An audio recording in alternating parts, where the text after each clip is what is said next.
Oke, baik. Bismillahirrahmanirrahim. Assalamualaikum warahmatullahi wabarakatuh.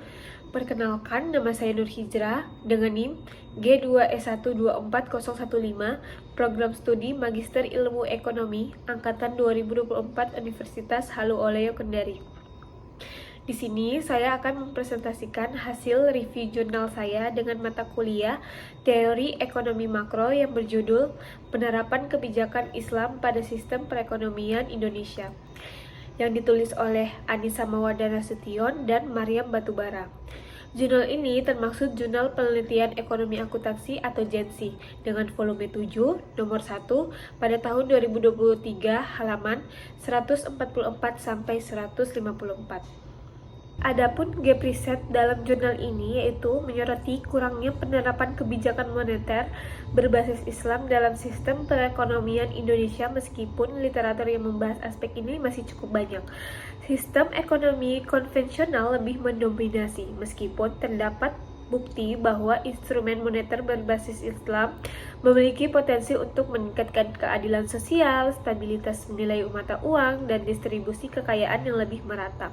Dengan kata lain, ada kesenjangan antara teori kebijakan moneter Islam dan implementasinya dalam praktik, khususnya pada institusi keuangan Indonesia.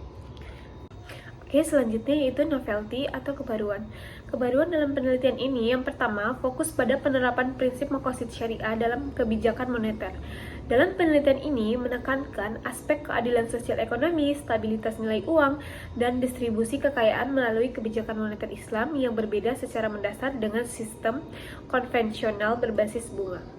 Yang kedua yaitu analisis literatur mendalam terhadap perbandingan instrumen moneter Islam dan konvensional. Studi ini menguraikan bahwa sistem moneter Islam bebas riba memiliki keunggulan dalam menciptakan stabilitas nilai uang dengan pendekatan berbasis bagi hasil, moralization, dan regulasi cadangan wajib. Yang ketiga yaitu kontribusi praktis dalam memetakan perkembangan perbankan syariah di Indonesia. Nah, dalam jurnal ini atau penelitian ini menggambarkan perkembangan instrumen moneter syariah seperti peningkatan dana pihak ketiga, pembiayaan syariah, dan peran sertifikat investasi mudharabah sebagai instrumen untuk menjaga likuiditas. Yang selanjutnya yaitu kontribusi teoritis dalam penelitian ini. Yang pertama yaitu penegasan prinsip maqasid syariah.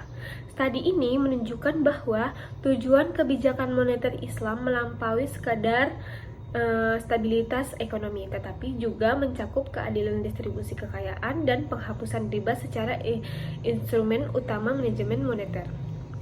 Kedua yaitu perbandingan sistem moneter Islam dan konvensional.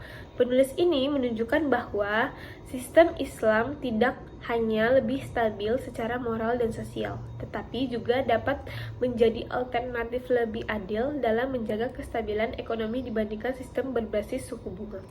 Yang ketiga yaitu peningkatan pemahaman tentang instrumen moneter berbasis syariah melalui instrumen seperti sukuk, rasio cadangan wajib, dan imbauan moral. Artikel ini membantu menjembatani kesenjangan antara teori dan implementasi kebijakan moneter Islam. Dan selanjutnya itu kontribusi empiris. Dalam penelitian ini, kontribusi empiris yaitu yang pertama, pertumbuhan aset keuangan syariah pada Desember 2020. Total aset keuangan syariah mencapai 1.802.086 triliun, menunjukkan bahwa perkembangan positif meski berada dalam situasi pandemi waktu itu. Yang kedua yaitu peningkatan partisipasi publik. Jumlah rekening perbankan syariah pada bulan Juli 2021 mencapai 40 juta untuk dana pihak ketiga atau DPK dan 6 juta untuk pembiayaan. Hal ini menunjukkan kepercayaan publik terhadap sistem keuangan syariah yang terus meningkat. Yang ketiga yaitu pembiayaan syariah terhadap ekonomi real.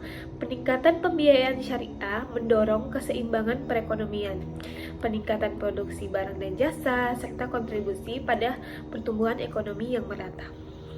Selanjutnya yaitu variabel dalam penelitian ini termaksud variabel independen yaitu kebijakan moneter berbasis Islam, dan variabel dependen yaitu stabilitas nilai uang, pertumbuhan ekonomi, dan distribusi kekayaan, dan terakhir variabel kontrol peran prinsip maqasid syariah dan instrumen moneter Islam atau bagi hasil, moral succession, moral cadangan wajib.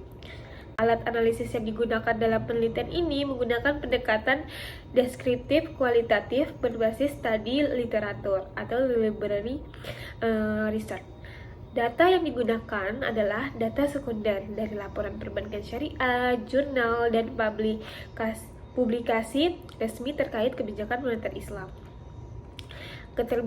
Keterbatasan dalam penelitian ini yang pertama yaitu ketergantungan pada data sekunder.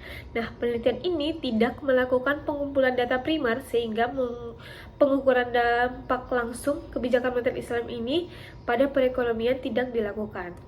Yang kedua yaitu cukup geografis. Studi ini lebih fokus pada Indonesia tanpa membandingkan penerapan kebijakan moneter Islam di negara lain.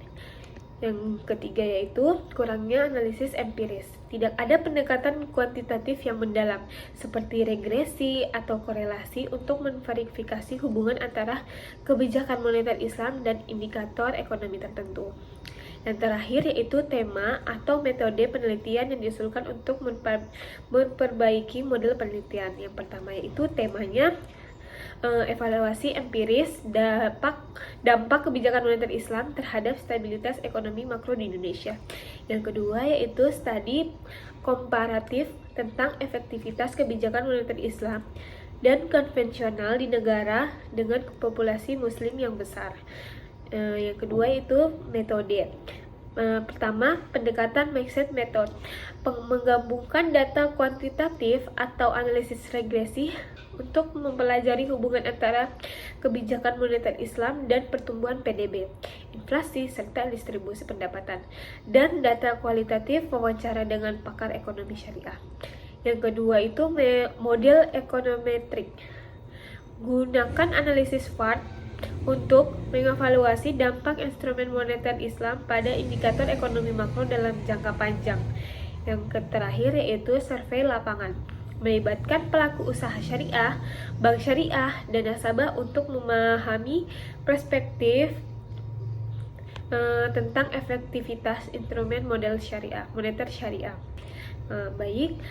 Dari kesimpulan dari jurnal yang saya review, yaitu jurnal ini memberikan kontribusi signifikan dalam memperkuat literatur kebijakan moneter Islam dengan menyoroti perbedaan fundamental antara pendekatan Islam dan konvensional. Meskipun memiliki keterbatasan pada pendekatan empiris, penelitian ini menyediakan dasar yang kuat untuk studi selanjutan yang lebih mendalam. Untuk pengembangan berikutnya, penelitian empiris tentang dampak langsung kebijakan moneter Islam terhadap indikator ekonomi diperlukan agar relevansi praktisnya semakin nyata.